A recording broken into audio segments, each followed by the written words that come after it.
आयुध निर्माण कंपनीत 24 जानेवारीला सकाळी 11 वाजता भीषण स्फोट झाला। हा स्फोट इतका भीषण होता की जवळपास 10 किलोमीटर अंतरावर याचा आवाज ऐकू आला। कंपनीच्या आतून आवाज आला, नागरिक सैरावैरा झाले। या स्फोटात 8 लोकांचा बळी गेला तर 5 लोक गंभीर जखमी झाले आहेत। या ठिकाणी आरडीएक्स असल्यामुळे भीषण स्फोट झाला। आणखी या ठिकाणी 2.5 टन आरडीएक्स ढिगाऱ्याखाली असल्याचं प्रशासनाच्या वतीने सांगण्यात आलं। पण या स्फोटामुळे घटनास्थळापासून काही अंतरावरच असलेल्या सावली गावाला याचा फटका बसला।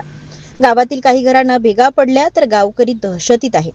गावाचं पुनर्वसन करावं यासाठी गेली अनेक वर्षापासून गावकरी शासनाला पत्र व्यवहार करत आहे, पण प्रशासन त्यांच्या या मागणीकडे दुर्लक्ष करीत आहे। एके दिवशी मोठा स्फोट झाला तर संपूर्ण गावाचं नामशेष राहणार नाही, त्यासाठी गावाचं पुनर्वसन करावं अशी मागणी गावकरी करीत आहेत।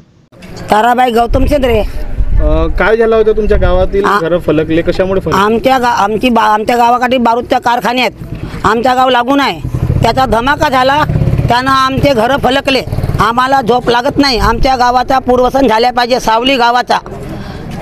आम्ही झोपत नाही रात्रात, आम्हाला 3 दिवस झाला आमच्या पुढे अन्न नाही।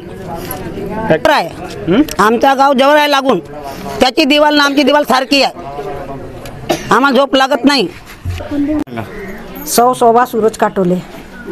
कशामुळे म्हणजे सांगू का, मी वणीले जासाठी निघलो तो धडकन दिन्याने आवाज आला तर मी पडलो आणि म्हणलो येथे 2-4 लोक होते, ते टेबलाच्या खालचं का झाला म्हणून धावण्यात आले तर मी म्हणलो वांडर गिंडर असतील बा, तर पहा म्हणलो तो भोवताल फिरला तर काही वांडर नाही ना काही नाही, तर तो बोलणं होता फुटत आमचा एका गणीनं झटका पोहायचला तो। तर आम्हाला या फॅक्टरीपासून बहुत धोका आहे, अजच नाही तर याच्या अगोदरही झाला तरी कानीमानी धरला नाही काही लोकांना आणि काही नाही, कारण की आमचे मुलंही जातात शाळेमध्ये।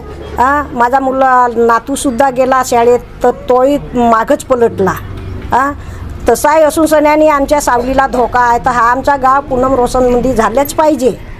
पहिल्यांदा झाला पहिले बहुत वेळा झाला, त्याचे अर्जपत्रही दिला, पण त्या लोकांना दाबून ठेवला, काढण्यात नाही आले, काही नाही आले। तर आम्ही कोर्टपर्यंत येते जगावा, आज रात्री झाला तर आम्ही झोपूनच राहतील, का भेटल आम्हाला काहीच नाही आमच्या, कारण की आम्हाला पक्का आता डाट पडली। आता कालचा मुलगा गेला त्याच्यामुळे आणखी जास्त डाट पडली आम्हाला, का नाही तर झोप नाही लागत। 3 रोज झाले आमच्या डोळ्याला डोळा नाही आहे, पोटात अन्न नाही आहे आमच्या, मन नाही हो कोटी जावाचा का।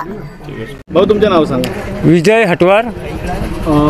काय ह्या 2 दिवसापूर्वी जो भीषण स्फोट झाला फॅक्टरीमध्ये, त्या फॅक्टरीपासून आमच्या एकदम लगतमध्येच गाव आहे, ते रोडापासून एकदम त्या दिवाळीपासून जवळच गाव आहे आमच्या। आणि त्या स्फोटमुळे आमच्या गावाला जे स्लॅबचे घरं आहेत, मातीचे घरं आहेत, इथं पूर्ण भेगा उडालेल्या आहेत। आणि त्या भेगामुळे जे आमचे आई आहेत, बहिणी आहेत, भाऊ आहेत, यांना एकदम कवडीची रात्रभर झोप लागत नाही। आणि 2 दिवस झाले, 2 ते 3 दिवस झाले का एकदम आमचा म्हणजे जेवणा खावणाच बंद होऊन गेला। तुम्ही याआधी म्हणजे कधी निवेदन वगैरे दिलं नाही? हा सर, 20 ते 25 वर्षापासून आमची लढाई सुरू आहे फॅक्टरीसोबत, पण ते आमचे निवेदन देऊन ते आपल्या फाईलमध्ये कचरापेटीमध्ये फेकतात। अजून एक कलेक्टर आणि जो मॅनेजर आहेत आपले GM ॲड्रेस फॅक्टरीवाले, ते केंद्र सरकारकडे त्यांनी पाठपुरवठा केलेला नाही। काय मागणी आहे आता तुमची? आमच्या गावाच्या पुनर्वसन व्हावे हे आमची मागणी आहे।